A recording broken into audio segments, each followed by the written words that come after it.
বিষয়টা হচ্ছে যে একটা চাকরি নিয়ে, একটা জব নিয়ে আমাদের মধ্যে অনেকগুলো এক্সপেকটেশনস কাজ করে।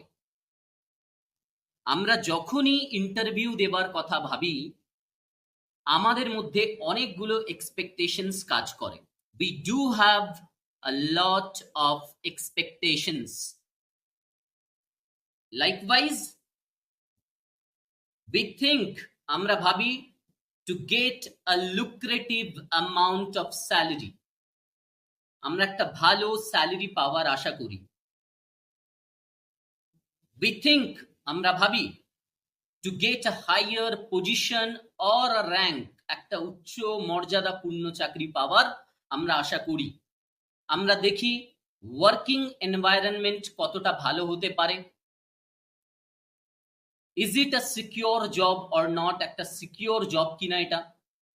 আরো অনেকগুলো এক্সপেকটেশনস আমাদের মধ্যে আছে যেটা কিনা আমরা ডিনাই করতে পারি না। ফলে আমাদের যেমন এক্সপেকটেশনস আছে, ইন্টারভিউয়ার্সদেরও কিন্তু অনেকগুলো এক্সপেকটেশনস থাকতেই পারে। আমাদের মধ্যে অনেকগুলো কোয়ালিটিস তারা চেক করবেন। তার মধ্যে থেকে সব থেকে যে গুরুত্বপূর্ণ কোয়ালিটিটা চেক করা হয় সেটা হচ্ছে ভ্যালু সিস্টেম।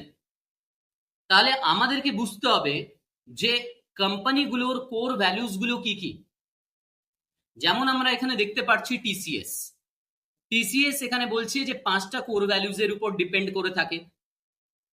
প্রথম হচ্ছে ইন্টিগ্রিটি, তারপর respect, excellence, critical thinking and communication. বিপ্রোতে আমরা দেখতে পাচ্ছি being respectful, being responsive, always communicating, demonstrating stewardship, building trust. ইনফোসিসের যে কোর ভ্যালুস গুলো আছে সেগুলো হচ্ছে client value, leadership by example, integrity and transparency, fairness and excellence. এসবিআইতে বলছে service, transparency, ethics, politeness, sustainability. IBM এর ক্ষেত্রে আমরা 3টে কোর ভ্যালুস দেখতে পাচ্ছি, respecting the individual, giving the best customer service, performing every job with excellence। তারপর যদি আমরা রিলায়েন্স ইন্ডাস্ট্রিজ এর কথা বলি, এখানে আমরা 9টা কোর ভ্যালুস দেখতে পাচ্ছি, honesty, integrity, respect, fairness, purposefulness, trust, responsibility, citizenship and caring. Okay, so আমরা মোটামুটি বুঝতে পারলাম যে কোন কোন কোর ভ্যালুস গুলোর উপরে কোম্পানিগুলো ফোকাস করে। এবার আমাদেরকে এই কোর ভ্যালুস গুলোর মানে বুঝতে হবে। তার কারণ আমরা আমাদের এক্সপেকটেশনস গুলো তো নিয়ে যাব, বাট আমাদেরকে এটাও দেখতে হবে যে আমরা কি ফিট। এখন সবার প্রথমে যে কোর ভ্যালু নিয়ে আমরা আলোচনা করব সেটা হচ্ছে ইন্টিগ্রিটি। ইন্টিগ্রিটি মানে কি? ইন্টিগ্রিটি মানে হচ্ছে বিশুদ্ধতা। ওকে, কয়েকটা এক্সাম্পলস যদি আমরা বুঝে নিই তাহলে কিন্তু আমরা ইন্টিগ্রিটির মানেটা বুঝতে পারব। আমরা জানি যে আমরা রোডে যখন ড্রাইভ করি, whenever we drive onto the road, রোডের উপরে যখন আমরা ড্রাইভ করি তখন আমরা কি দেখি? আমরা দেখি যে সিগন্যাল থাকে, অ্যান্ড সেই সিগন্যালে কিন্তু আমাদেরকে রেড লাইট দেওয়া হয় যাতে করে আমরা আমাদের ভেহিকলস গুলোকে স্টপ করতে পারি। We can stop our vehicles যখন কিনা রেড সিগন্যাল দেওয়া হবে। এখন যেখানে পুলিশ বুথ আছে, পুলিশ প্রেজেন্ট আছে, সেখানে আমরা স্টপ হয়ে যাই, না হলে আমাদের উপরে পেনাল্টিজ দেওয়া হবে, এবং অনেস্টলি আমরা সেখানে স্টপ হয়ে যাই, থেমে যাই। কিন্তু যদি রাত 2টো বা 3টের দিকে দেখা যায় অনেক জায়গায় অনেক সিগন্যালসেই কিন্তু পুলিশ থাকে না। সো অনেক সময় কি হয় যে আমরা দেখি যে পুলিশ নেই, এক কাজ করি, আমরা ড্রাইভ করে বার হয়ে যাই। কিন্তু অনেকেই আছে যারা কিনা এরকম সিচুয়েশনেও কিন্তু নিজের ভেহিকলস গুলোকে স্টপ করে নেয়, থামিয়ে দেয়। মানে কেউ অবজার্ভ করুক বা না করুক, সততা যেটা সব সময় থাকে, with observation or without observation, সেটাই হচ্ছে ইন্টিগ্রিটি। অনেস্টিটি থেকে একটা ধাপ এগিয়ে গিয়ে আমরা ইন্টিগ্রিটিটা পাই। কোম্পানির ক্ষেত্রে এটা কতটা অ্যাপ্লিকেবল হয়? অনেকটা বেশি। ফর অ্যান এক্সাম্পল, আমি অ্যাজ অ্যান এমপ্লয়ি কোম্পানিতে কাজ করব, আমাকে একটা কাজ দেওয়া হয়েছে, এখন সেই কাজের জন্য একটা টিম লিডারও অ্যাসাইন করা হয়েছে, যে টিম লিডার কিনা দেখবেন যে টিম মেম্বার্সরা কিভাবে কাজ করছেন। এবার সবসময় যে টিম লিডার থাকতে পারবে তা কিন্তু নয়। তাহলে with the presence of a team leader or without, manager থাকুক, টিম লিডার থাকুক বা না থাকুক, আমরা যদি আমাদের কাজটাকে কন্টিনিউয়াসলি করি, সততার সাথে করি, সেটাই কিন্তু ইন্টিগ্রিটি। উইথ অর উইদাউট, মানে সামনে থাকলেও তখন কাজ করছি, অনেস্টি দেখাচ্ছি, আর যেই টিম লিডার চলে যাচ্ছে তারপরে আর অনেস্টি দেখাচ্ছি না, এটা কিন্তু কোনো কোম্পানি সহ্য করবে না, রাইট? কোনো এমপ্লয়ার কিন্তু এটা সহ্য করবে না, এটা আমাদেরকে মনে রাখতে হবে। ইন্টিগ্রিটি নিয়ে আরেকটা এক্সাম্পল দেওয়া যেতে পারে। একটা কোম্পানিতে অনেকগুলো কনফিডেন্সিয়াল বিষয় থাকে, অনেকগুলো কনফিডেন্সিয়াল বিষয় থাকে যেগুলো কিনা পাবলিকলি রিভিল করা যেতে পারে না। They can't be revealed publicly reveal করা যেতে পারে না, দে কান্ট বি। তাহলে আমাদেরকে মনে রাখতে হবে যে ম্যানেজমেন্ট আমাদের উপরে লক্ষ্য রাখুক বা না রাখুক, আমাদেরকে ইন্টিগ্রিটির সাথে ওই কনফিডেন্সিয়াল বিষয়গুলো নিজের মধ্যেই রাখতে হবে। তাহলে বিষয়টাই হচ্ছে যে সততা তো আছেই, কিন্তু সততার থেকেও আরেকটা ধাপ এগিয়ে গিয়ে যে মোরাল প্রিন্সিপালস গুলো সেগুলোকে ফলো করা, সেটাই হচ্ছে ইন্টিগ্রিটি।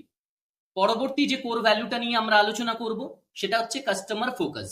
আমরা বলতে পারি কাস্টমার সেন্ট্রিক। এখানে একটা এক্সাম্পল স্বরূপ আমরা বুঝতে পারি। ধরে নিলাম, suppose that I have ordered a product, আমি একটা প্রোডাক্ট অর্ডার করেছি, আই হ্যাভ রিসিভড ইট, রিসিভও করেছি, ঠিক আছে। রিসিভ করবার পরে দেখছি যে প্রোডাক্টটা হচ্ছে ডিফেক্টিভ অর ড্যামেজ। রাগ হবে, কাস্টমার কেয়ারে কল করব। কাস্টমার কেয়ার এক্সিকিউটিভ যেটা করবে সেটা হচ্ছে আমাকে বোঝাবে যে ঠিক আছে, প্রবলেম যেটা হয়েছে, সমস্যাটা যেটা হয়েছে, সেটার জন্য কি রিজলিউশন আছে তাদের কাছে, কিভাবে ম্যাটারটাকে রিজলভ করবে সেটা বলবে। সেটা না বলে যদি ওই কাস্টমার কেয়ার এক্সিকিউটিভ আমার উপরেই দেখা যাচ্ছে যে, মানে কাস্টমারের উপরেই দেখা যাচ্ছে যে ফায়ার হয়ে যাচ্ছে, রেগে যাচ্ছে, তাহলে অবশ্যই ওই কাস্টমার কিন্তু আর দ্বিতীয়বার আসবে না। এখানে ডিসস্যাটিসফ্যাকশন আসছে, অসন্তুষ্টি আসছে। সো ফলস্বরূপ কাস্টমার সেন্ট্রিক হওয়া খুব দরকার। ওকে, আমরা বিজনেস করি, জব করি, অলওয়েজ আমাদেরকে মনে রাখতে হবে আমাদের কাস্টমার্স, আমাদের ক্লায়েন্টস হচ্ছে আমাদের মেন প্রায়োরিটি। হতে পারে যে ওই কাস্টমার কেয়ার এক্সিকিউটিভটা ওই মুহূর্তে দুঃখে ছিল, তার নিজের কোনো পার্সোনাল লাইফের কোনো দুঃখে ছিল যার কারণে সে ফায়ার হয়ে যাচ্ছিল, হতেই পারে। তাহলে এই জায়গাটাইতেই মনে রাখতে হবে যে আমাদের পার্সোনাল লাইফের সাথে কিন্তু প্রফেশনাল লাইফটাকে অ্যাটাচ করলে হবে না। দুটো জিনিসকে আলাদা আলাদা করে দেখতে হবে। যদি আমি খুবই আপসেট থাকি অ্যাজ অ্যান এমপ্লয়ি, বেটার আমি ছুটি নিয়ে নেব কিছুদিনের জন্য, বা ম্যানেজার বা টিম লিডারের সাথে আমি আলোচনা করব। কিন্তু তার মানে এটা নয় যে আমি কাস্টমারদের উপর ফায়ার হব, রেগে যাব, এটা কিন্তু করলে হবে না। নেক্সট হচ্ছে ইনোভেশন। একটা কোম্পানি অলওয়েজ এনকারেজ করবে ইনোভেশনকে। একটা টিমে 20 জন আছে, দেয়ার আর 20 মেম্বার্স ইন আ টিম, তার মধ্যে থেকে একজন যে কিনা ইনোভেটিভলি কাজ করতে পছন্দ করে, আউট অফ দ্য বক্স গিয়ে ভাবনা চিন্তা করতে পারে, that is innovation. New ideas গুলোকে তুলে ধরতে পারে, কোম্পানি কিভাবে গ্রো করবে সেই সম্পর্কে কথাবার্তা বলতে পারে, এগুলোই তো ইনোভেশন।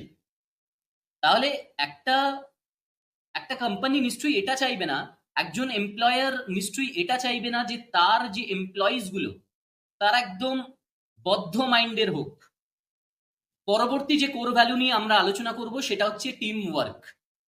টিম ওয়ার্ক অনেক বেশি গুরুত্বপূর্ণ। ফর অ্যান এক্সাম্পল, যে এক্সাম্পলটা আমি দিয়েছিলাম যে আমি একটা অনলাইনে প্রোডাক্ট অর্ডার করলাম, এবার ওই প্রোডাক্টটা অর্ডার করবার পর যখন ডিফেক্টিভ বার হলো, কাস্টমার কেয়ারে কল করা হলো, এবার একটা টিম আমার সাথে কথা বললো, একটা টিম জিনিসটাকে ভেরিফাই করলো, একটা টিম সেই প্রোডাক্টের হয়তো রিপ্লেসমেন্ট দিল, বা হতে পারে যদি রিপ্লেসমেন্ট না দেয় রিফান্ড দিল। তাহলে পুরো একটা সম্পূর্ণ টিম মিলেই কিন্তু কাজটা স্টেপ বাই স্টেপ করা হচ্ছে। একার দ্বারা কিন্তু সবকিছু করা সম্ভব হয় না। তাই জন্যই কিন্তু কোম্পানিগুলো দেখবে যে একটা ক্যান্ডিডেট যে কিনা ইন্টারভিউতে এসেছে তার মাইন্ডসেট কি এটা আছে যে টিম ওয়ার্কের সাথে কাজ করবে, নাকি ইগোইস্টিক অ্যাপ্রোচ নিয়ে সে কাজ করে। পরবর্তী কোর ভ্যালুটা হচ্ছে এক্সেলেন্স। এটা আমাদের নিজেদের থেকেই স্টার্ট হয়, শুরু হয়। কিছু এমপ্লয়িজ আছে যারা কিনা যে ডিগ্রি নিয়ে কোম্পানিতে এন্টার করলো সেই ডিগ্রি নিয়েই থেকে গেল, এবং তারপরে কিন্তু আর নিজেকে ইম্প্রোভাইজ করলো না। কিন্তু অনেকগুলো এমপ্লয়িজ এরকমও হয় যারা কিনা তাদের সিভিতে, তাদের কারিকুলাম ভিটাতে প্রতি বছর নতুন নতুন নতুন নতুন ডিগ্রিজ গুলোকে অ্যাড করতে থাকে, নতুন নতুন কোয়ালিটিস গুলোকে অ্যাড করতে থাকে, কোয়ালিফিকেশনস গুলোকে অ্যাড করতে থাকে। মানে সব সময় সুপিরিয়র কোয়ালিটির জন্য ভাবনা চিন্তা করে যে আমি আরো জানবো। এমনকি অনেকগুলো কোম্পানিজ আছে, বড় বড় এমএনসি যে কোম্পানিজ গুলো আছে, মাল্টি ন্যাশনাল কোম্পানিজ গুলো, তারা কিন্তু এটা দেখে যে এমপ্লয়িজ গুলো যেন উচ্চ শিক্ষায় শিক্ষিত হতে পারে, they can get higher education. আর সেই কারণেই তারা কিন্তু নিজেরাই বিভিন্ন কোর্সেস অফার করে, বিভিন্ন ইনস্টিটিউশনস এর সাথে টাই আপ করে তারা কোর্সেস ফ্রিতে অফার করে। এরকমও আমরা অনেকগুলো কোম্পানিজ পেয়ে যাব। অ্যাকাউন্টেবিলিটি, অ্যাকাউন্টেবিলিটি শিখবার জন্য সব থেকে ভালো উপায় হচ্ছে নিজের প্যারেন্টসকে ফলো করা। তারা যেভাবে ফ্যামিলির প্রতি রেসপন্সিবল, চাইলে ইররেসপন্সিবলও হতে পারতই, রাইট, বাট সেটা তারা চুজ করে না। তারা চাই যে রেসপন্সিবিলিটির সাথে ফ্যামিলিটাকে এগিয়ে নিয়ে যাওয়া। লাইকওয়াইজ সেই একই রকমের accountability a company can expect from you. Company এটা চাইবেই যে যে টাস্ক, যে কাজ আমরা দিচ্ছি এমপ্লয়িকে, এমপ্লয়ি যেন সেটাকে রেসপন্সিবিলিটির সাথে শুরু থেকে শেষ পর্যন্ত, from the very starting to the end, যেন পালন করা হয়। আমাদেরকে এটা বুঝতে হবে যে আমার থাকা বা না থাকাতে যদি কোম্পানিতে কোনো এফেক্ট না পড়ে, তার মানে হচ্ছে আমার কোনো ইম্পর্টেন্স নেই। I do not have any importance in that company. ওই কোম্পানিতে আমার কোনো ইম্পর্টেন্স নেই।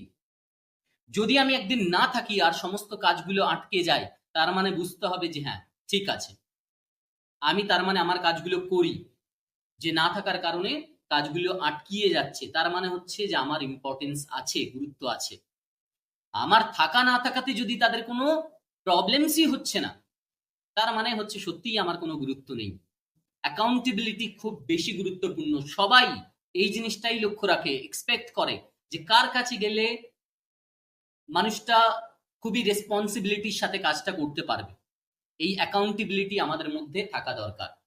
তারপর কি বলছি, রেসপেক্ট। রেসপেক্টের ক্ষেত্রে আমি যেটা বলি সেটা হচ্ছে যে অবশ্যই টিম মেম্বারসদেরকে তো রেসপেক্ট করতেই হবে। আমি একটা প্র্যাকটিক্যাল এক্সাম্পল নিয়ে বলছি।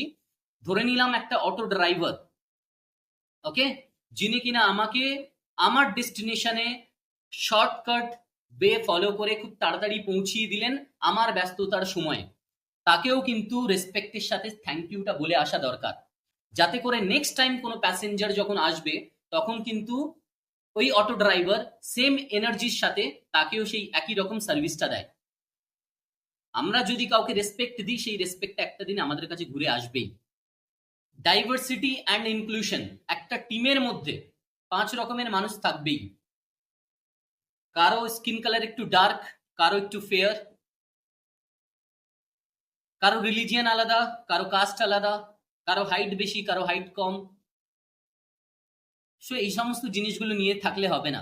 আমরা সেখানে লাইফ পার্টনার চুজ করতে যাচ্ছি না। We are not going for that. We are going to work there with all our colleagues. আমাদের কলিগসদের সাথে কাজ করা, তারা আমাদের কলিগস, এটা বুঝতে হবে। এখানে নিজের পার্সোনাল চয়েস রাখার কোনো জায়গা যেন না থাকে, আর সেটা পার্সোনাল লাইফেও যেন এতটা বেশি না হয় যে এতটা বেশি ডাইভার্সিটি যে আমার এরকমই লাগবে মানুষ। ওকে, সো এগুলো বেশি এক্সপেকটেশনস বাড়িয়ে দেবে, অটোমেটিক্যালি একটা না একটা সময় লাইফে ডিসঅ্যাপয়েন্টমেন্ট চলেই আসে। সো ডাইভার্সিটিকে অ্যাকসেপ্ট করা এবং একটা টিমের মধ্যে একত্রিতভাবে কাজ করা, এটা চাইবেই company. Sustainability, commitment to environment. একটা জিনিস আমাকে ভালোভাবে বুঝতে হবে যে সকালবেলা অফিস ওপেন হলো 10টার সময়, আমি গেলাম অফিসে, কম্পিউটার অন করলাম, কাজ করলাম, আসার সময় কম্পিউটার আর অফ করলাম না। ভাবলাম যে কোনো একজন সিকিউরিটি পার্সোনাল যে কিনা দেখবে বন্ধ করার সময়, সে বন্ধ করে দেবে, বা আইটির কোনো ছেলেমেয়েরা বন্ধ করে দেবে। এটা তো অনুচিত। ওই সময়টাই যে পাওয়ার কনজামশনটা হলো, এক্সট্রা হলো, অতিরিক্ত হলো, দরকার ছিল না। তাহলে আমি কম্পিউটারে কাজ করলে সময় মতো টার্ন অন অ্যান্ড অফ করব। আমাকে দেখতে হবে যে যদি আমি পেপারস নিয়ে কাজ করি, ডকুমেন্টস নিয়ে কাজ করি, ফিজিক্যাল পেপারস নিয়ে, ডকুমেন্টস নিয়ে আমি কাজ করি, তাহলে আমাকে এটা দেখতে হবে যতটা কম ইউজ করা যায়। কমিউনিটি এঙ্গেজমেন্ট, আমরা যদি আমাদের কোম্পানির ব্যাপারে কমিউনিটিতে সঠিকভাবে প্রচার প্রসার করতে পারি, এঙ্গেজ হতে পারি, তাদেরকে অ্যাওয়্যার করতে পারি, অলওয়েজ একটা কোম্পানি সেটা প্রেফার করবে। কোম্পানিতে ব্র্যান্ড অ্যাম্বাসেডর রাখা কোটি কোটি টাকা দিয়ে, তাদেরকে নিয়ে বিভিন্ন অ্যাডভার্টাইজমেন্ট করানো, তাদেরকে নিয়ে বিভিন্ন জায়গায় অ্যাক্টিভিটি করানো, এমপ্লয়িজদেরকে নিয়ে বিভিন্ন স্পোর্টস ইভেন্ট করানো, this all are parts of community engagement. মানুষের মধ্যেই দায়বদ্ধতা কিন্তু আছে, মানুষকে নিয়েই তো বিজনেসটা হবে। তাহলে কমিউনিটির পার্ট হয়ে থাকা, ব্র্যান্ড বিল্ডিং করা, তাদের মধ্যে এঙ্গেজ হয়ে থাকলেই বিজনেসটা বাড়বে। চাইলে তো ইন্টারভিউতে যে কাউকে সিলেক্ট করে নেওয়া যেতে পারতো, কারণ সেও কাজ করবে, সেও কোম্পানির জন্য প্রফিট তুলে আনবে। বাট শুধুমাত্র প্রফিট কোম্পানি চাইছে না, প্রফিটের সাথে brand building, reputation, managerial point of views, এই সমস্ত জিনিসগুলো তাদের জন্য ম্যাটার করে।